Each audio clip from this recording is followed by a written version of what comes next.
Hello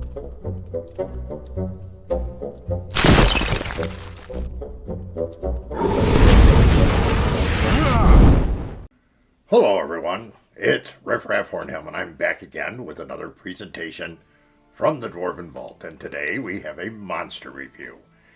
And we're going to talk about another monster who's had I guess their 15 minutes of fame, and that would be the Displacer Beast. It's pretty weird looking, right? Well, once again, this is a review of a monster from the original Monster Manual, as was used with 1E and in basic Dungeons & Dragons. And the Displacer Beast is, well, for me, a huge disappointment. Looks great in the movie, right? But really take a look at what this creature is, okay? It's a rare creature. They typically, you see 2 to 5 of them at any given time, so it's 1d4 plus 1. And they're always full grown. They look kind of like a panther or puma or something like that, except they have 2 tentacles that project up from their forward shoulders.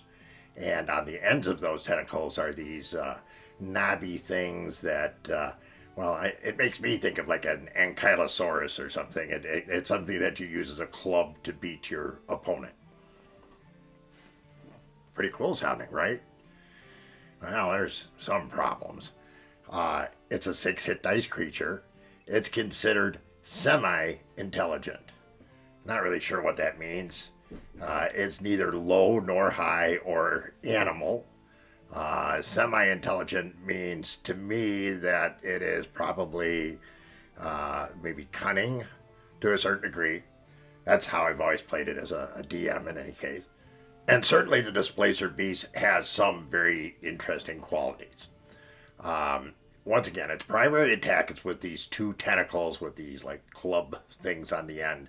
And those do 2 to 8 damage each. One of the major fails is that it's the only 2 attacks that it has. Makes no sense whatsoever. And that would be because there's no bite and no claw attacks with something that's more or less looks like a panther or a cougar. What? That makes no sense whatsoever. And it is something that has a very peculiar ability. The Displacer Beast always appears to be about 3 feet in a different direction. Left, right, front, back. And as a result of that, anybody who's trying to attack it is doing so at -2 on their attack roll. That's not bad. And of course, it gets +2 on its saves versus magic or area of effect because of the fact that you're not really sure if you're able to target exactly or not. Generally not. Now, there's no question that being at that kind of an advantage from your opponent having more difficulty in hitting you and also having more difficulty in targeting you with magic is going to help this creature. And 6 hit dice is not that low of a figure. The fact that the best it can do after that is only the 2 tentacle attacks is disappointing. It really is something that when this beast came out, it looked really cool. But when you started using it more in encounters, it just became difficult to kill. More difficult to hit, but it really wasn't doing that much damage to the rest of the party because it was limited in the number of attacks that it could do. That, to me, to this day, still doesn't make very much sense. Once again, this is the way it was in the original Monster Manual. It doesn't include the iterations and changes that have come with all creatures that came out originally with the game.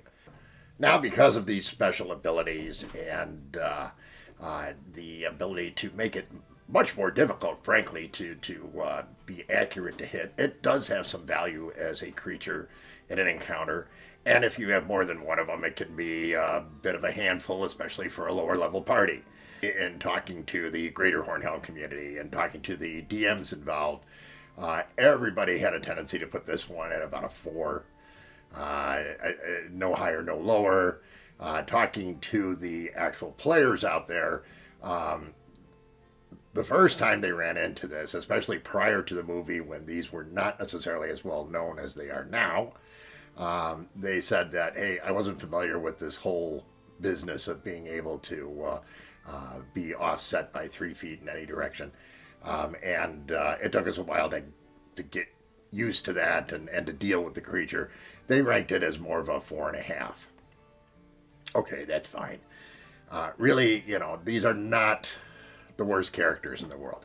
They have a particular hate for blink dogs.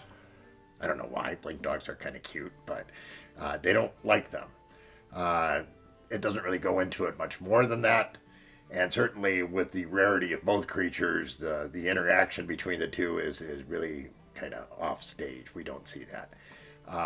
They're a dark colored creature.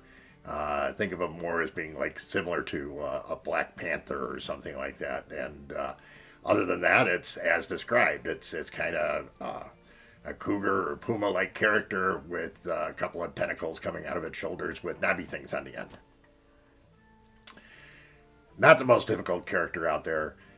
Made a nice appearance in the movies, but I don't really find them to be that discouraging as a encounter. They're good if you use them once in a great while. If people remember what they are, they're not very tough to beat, I think. So, but that, my friends, is the Displacer Beast. Hope you found that interesting and educational and fun and all that kind of good stuff. And if you did, be so kind as to give us a like. Consider subscribing. Share with your friends. Come back and see us again real soon. We really do thank you for your kind support. And we look forward to seeing you again soon. Remember, everybody, dwarves rock!